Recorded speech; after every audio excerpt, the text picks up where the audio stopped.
세바시 유튜브 채널 구독하고 보세요.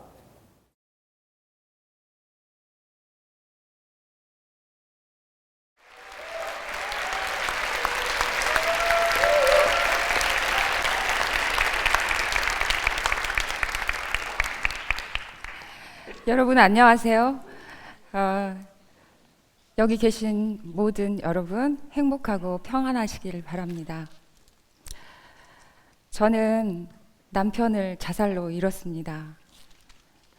지금 이렇게 비교적 담담하게 이야기할 수 있다는 게 신기하기도 하네요.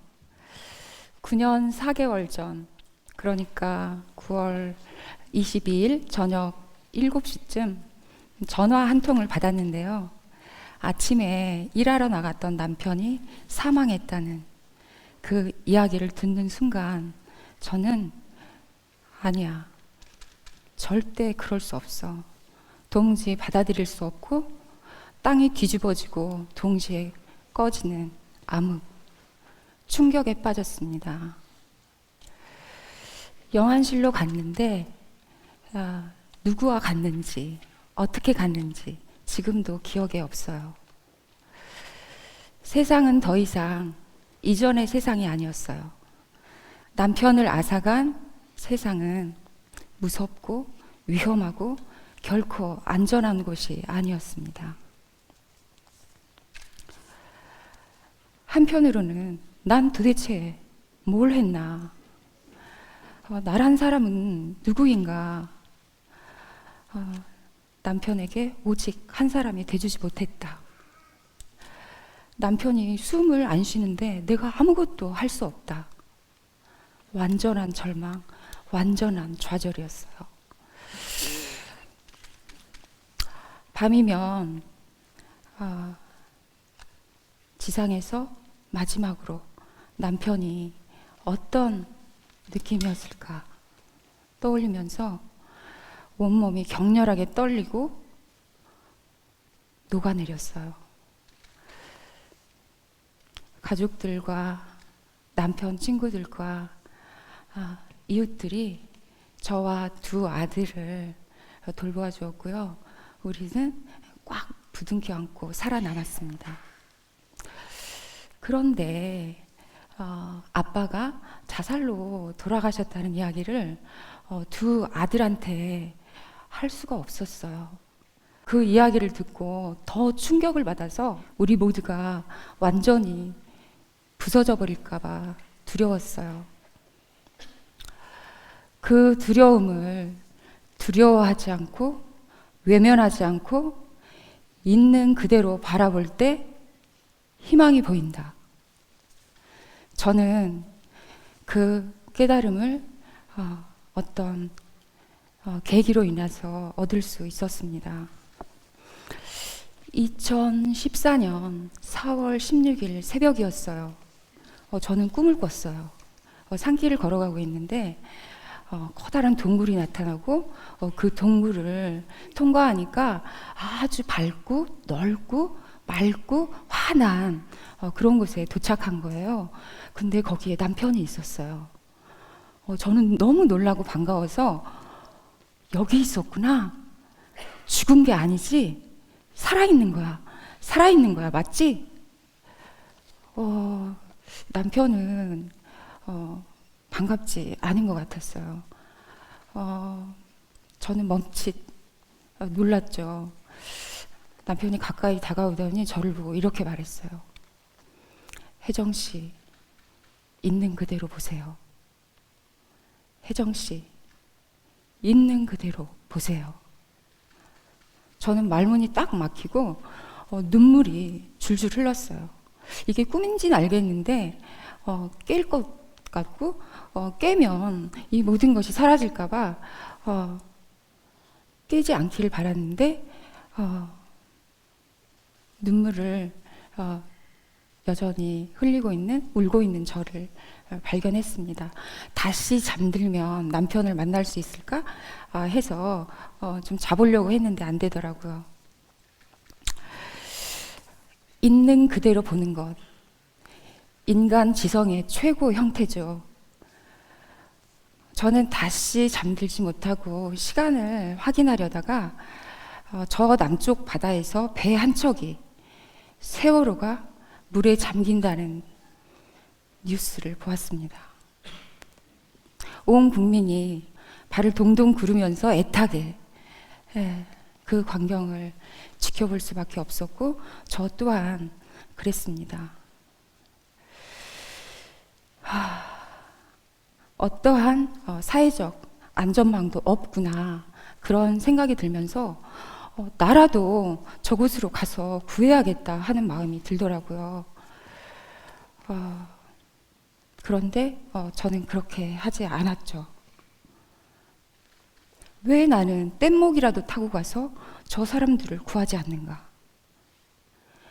그러면서 제 남편에 대한 회한이 머리를 들기 시작했어요.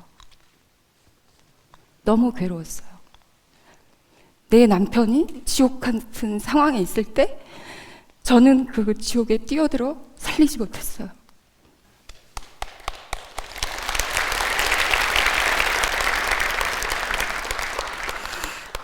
저는 그때 알게 됐습니다. 우리 사회는 긴급 신체 안전망, 응급 정서 안전망이 없다는 것을. 정말 없을까요? 현재 우리나라에서 자살로 사망하는 사람은 매해 13,092명, 하루에 36명, 40분당 1명이 자살로 세상을 떠나고 있습니다. 통계 수치는 빙산의 일각이에요. 삶의 위기가 직접적인 동기로 작용합니다. 자살은 개인적인 선택이 아니라 궁지나 벼랑으로 내몰리는 사회적 죽음이라고 합니다. 자살이라는 죽음의 배는 이렇게 침묵 속으로 가라앉고 있습니다. 그렇게 세상을 떠나는 사람들에게 자기 관리는 자기가 잘했어야지, 무책임한 사람이야. 그리고 가족들에게는 도대체 마누라는 뭐 한 거야? 그러죠. 한국 사회는 압축적인 근대화로 인해서 가족들이 사적인 행복의 영역뿐만 아니라 보건, 복지, 안전 문제까지 모두 떠맡아야 하는 그런 사회가 아닌가. 너무 부담스러운 나머지 만성적인 가족 피로 증후군, 가족 탈진 증후군을 겪고 있는 건 아닌가 하는 생각이 들었습니다. 그렇기 때문에 새로운 인식과 대안을 찾을 수가 없고 진정으로 우리가 원하는 것이 무엇인지 볼 수 없고 알 수 없고 불안과 무기력 위로 둥둥 떠다니는 사회가 아닌가. 그래서 죽을 것 같이 힘든 사람이 살려줘, 살고 싶어, 도와줘 라는 긴급한 신호를 보내면 못 듣는 게 아닐까. 힘들고 외롭고 불안하고 막막한 마음들이 알아달라고 아우성치지만 못 듣는 건 아닐까. 그건 무슨 신호일까? 행복하고 싶어. 평화롭게 살고 싶어. 안심하고 살고 싶어. 생기 있게 우정을 나누며 살고 싶어. 나는 그런 세상에 살고 싶어. 그런 세상을 원해. 그래야 미래가 보이고 아기도 낳잖아. 그런 의미가 아닐까 싶습니다. 저는 꿈속에서 남편이 혜정 씨, 있는 그대로 보세요. 그 말을 제 가슴에 등록했습니다. 제가 남편을 기억하는 방식이죠. 두려울 때 외면하지 않고 있는 그대로 그 두려움을 친구 삼아 살기로 한 거예요. 두려움이 알려주는 희망의 메시지를 알고 싶으니까요. 두 아들에게 아빠의 죽음을 이야기하고 거기서부터 출발하고 싶은 절박한 마음이 있었고 거기에 매 순간에 답이 있을 거라고 저는 믿었습니다. 그래서 두 아들에게 이런 취지를 설명하고 동의를 얻어서 함께 대화 모임을 시작했어요. 일주일에 한 번씩 토요일에 하는 거였는데요. 거의 제 날짜에 한 적이 없어요. 어쨌든 지속적으로 이어갔습니다. 시작할 때는 귀찮다, 하기 싫다, 이렇게 하는 게 무슨 의미가 있나?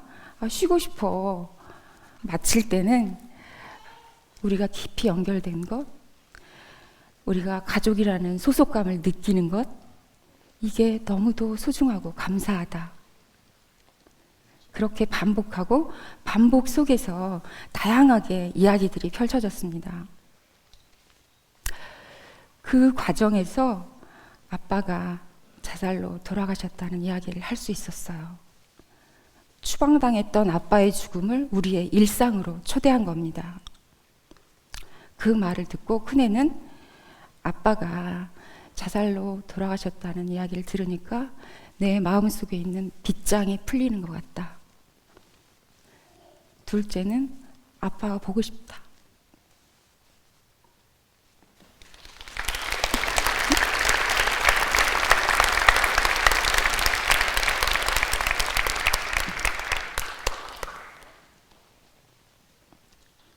아빠를 영원히 사랑한다. 우리가 잘 살아가면 좋겠다. 이렇게 이야기를 나누었어요. 그리고 그립고 보고 싶을 때 그 마음을 나누고 우리가 함께 오래 살고 싶었지만 그렇게 하지 못한 아쉬움, 원망도 하고 놀리기도 하고 흉도 보고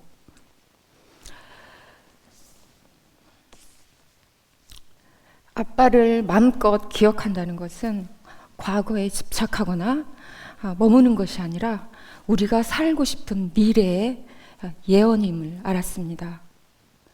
우리들은 점점 명랑한 가족이 되어갔어요.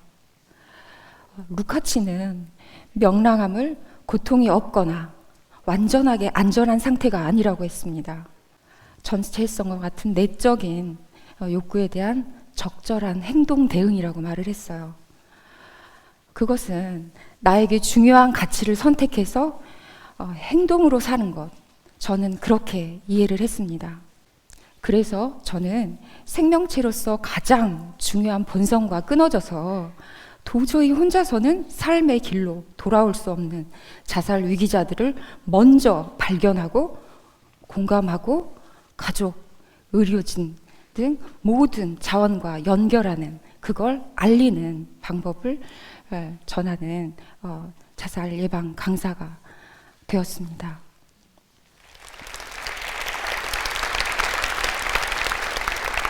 그리고 자살 유가족과 따뜻한 친구들이라는 팀을 함께 꾸려서 자살 유가족의 모임인 자조 서클을 만들었고요.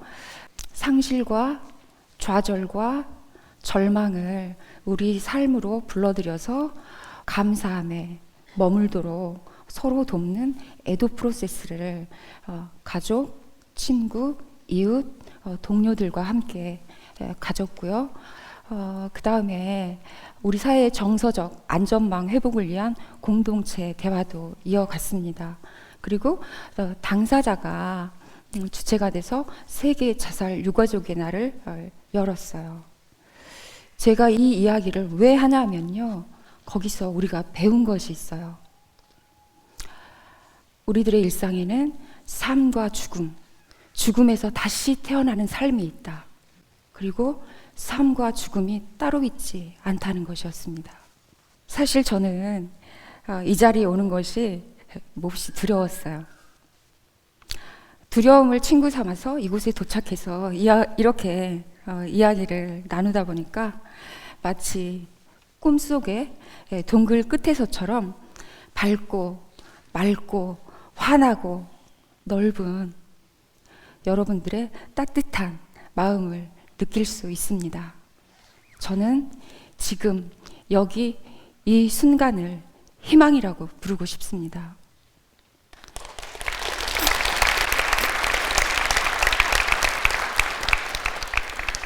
지금 이 자리에 함께하면서 세상을 안전하게 만드는 사랑의 빛을 비추는 여러분, 너무너무 감사해요. 서로가 서로를 비추면서 행복하게 살아가면 좋겠습니다. 제 이야기를 들어주시고 한 분 한 분 스스로를 빛내주셔서 진심으로 감사드립니다.